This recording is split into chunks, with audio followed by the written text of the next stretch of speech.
ఆవిడ పేరు చెప్తే రాజకీయ నాయకుల గుండెల్లో గుబులు మొదలవుతుంది.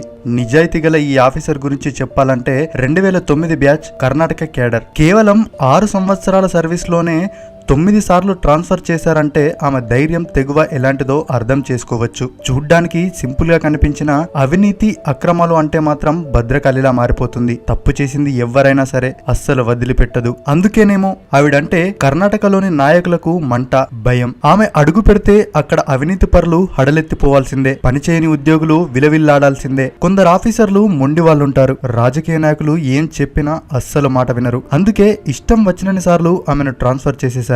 ఎన్ని ట్రాన్స్ఫర్లు చేసినా సరే ఆమె మాత్రం మారలేదు, ఎక్కడా తగ్గలేదు, దేనికి జంకలేదు. ఆ డైనమిక్ ఆఫీసర్ పేరే ఆకురాతి పల్లవి. సాక్షాత్తు కర్ణాటక సీఎంకే ముచ్చెముటలు పట్టించిన ఆఫీసర్ ఈవిడ మన గుంటూరులోనే పుట్టింది. పల్లవి తండ్రి ఓ ప్రభుత్వ ఉద్యోగి, తల్లి గృహిణి. ఐఏఎస్ అవ్వాలని మొండు పట్టుదలతో ఉన్న పల్లవి ఐపీఎస్ వచ్చినా సరే ఆ హోదాను వదులుకుంది. ఎట్టకేలకు 3వసారి 101వ ర్యాంక్ సాధించింది. ఐఏఎస్ సాధించడానికి పల్లవికి 8 సంవత్సరాలు పట్టింది.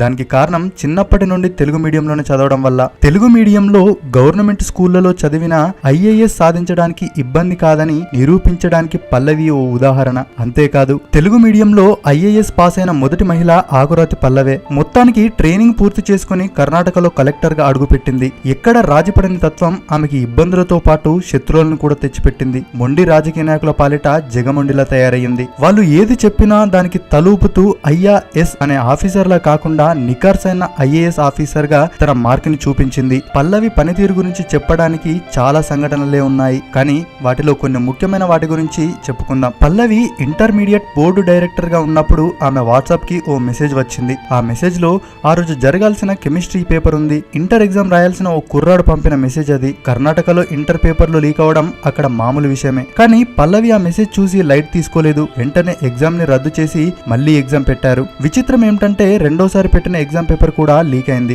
దాంతో అక్కడ ఎగ్జామ్ మాఫియా ఎంత బలంగా ఉందో, ఇంటర్ బోర్డు వాళ్ళు ఆ మాఫియాకు ఎంత రేంజ్ లో సహకరిస్తున్నారో అప్పుడు అర్థమైంది పల్లవికి. వాళ్లే మొండి అయితే పల్లవి జగముండి. మళ్లీ రెండో ఎగ్జామ్ కూడా రద్దు చేసేసింది. దీంతో చెప్పినట్టు వినమని, వినకపోతే తీవ్ర పరిణామాలుంటాయని పల్లవికి మాఫియా నుండి బెదిరింపులు వచ్చాయి. అయినా పల్లవి వెనక్కి తగ్గలేదు. వాళ్ళ మీద కేసు పెట్టి సిబిఐకి అప్పగించింది. ఈ పేపర్ లీకేజ్ల ముఠాలు 100 కోట్ల టర్నోవర్ తో వ్యాపారాలు చేస్తున్నాయి. పల్లవి పుణ్యమా అని వాళ్ళ గుట్టు రట్టయింది. పేపర్లు లీక్ చేస్తూ విద్యార్థుల భవిష్యత్తుతో ఆడుకుంటున్న వాళ్ళని కటకటాల్లోకి పంపి చిప్పకూడు తినిపించింది. అలా ఎగ్జామ్ మాఫియా పాలిట సింహ స్వప్నంలా మారి వాళ్ళ సామ్రాజ్యాన్ని కూకటి వేళ్లతో సహా అంతం చేసింది. అంతేకాదు ఎండోమెంట్ కమిషనర్ గా పల్లవి విజయాలు కూడా చాలా ఫేమస్. పదవి పేరుతో బడా నేతలు నొక్కేసిన దాదాపు 600 కోట్ల రూపాయల విలువైన దేవాదాయ ఆస్తులను కాపాడారామె. ప్రభుత్వ భూములపై ఏ రాజకీయ నాయకుడి కన్ను పడకుండా ఆ స్థలాల్లో అందరికీ ఉపయోగపడేలా నిర్మాణాలు చేశారామె. ఇలా చెప్పుకుంటూ పోతే ఆమె చేసిన పనులు కోకొల్లలు.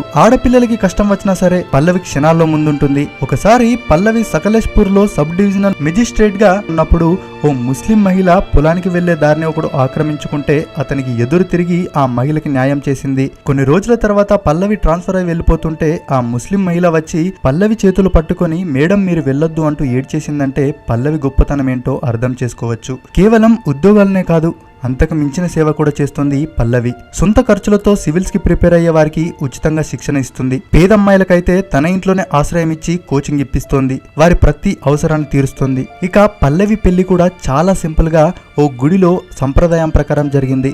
అంగులు హార్బటాలు లేకుండా గుడిలో పెళ్లి చేసుకోవడం వల్ల మిగిలిన డబ్బుతో 2 పిల్లలను చదివిస్తుంది. ఇక ఇదిలా ఉంటే పుస్తకాల పురుగుల్లా ఉంటేనే ఐఏఎస్ అవుతారని చాలా మంది అనుకుంటారు. కానీ పల్లవి మాత్రం పూర్తి భిన్నం. పల్లవిలో చాలా కళలున్నాయి. ఆమె ఓ కూచిపూడి డాన్సర్, కవితలు కూడా రాస్తారు, శ్లోకాలు పాఠాలు రాగయుక్తంగా పాడతారు, పెయింటింగ్ వేయడం తనకు చాలా ఇష్టం. అందరి ఆడపిల్లల్లాగే ఇంటి ముందు ముగ్గులు పెడుతుంది, అరచేతికి గోరింటాకు పెడుతుంది. ఇలా అన్ని కలగలిపిన ఇలాంటి ఆఫీసర్ మన తెలుగు అమ్మాయి అవ్వడం నిజంగా మన అదృష్టమే. ప్రతి ఒక్కరూ పల్లవిని ఆదర్శంగా తీసుకుంటే సమాజంలో కొంతైనా మార్పు తీసుకురావచ్చు. నిస్వార్థంగా సేవ చేస్తున్న పల్లవికి ఓ లైక్ కొట్టాల్సిందే, కామెంట్స్ రూపంలో ఆమెను అభినందించాల్సిందే. మరిన్ని ఇలాంటి మంచి మంచి వీడియోస్ కోసం మా ఛానల్ని సబ్స్క్రైబ్ చేసుకోవడం మాత్రం మర్చిపోకండి.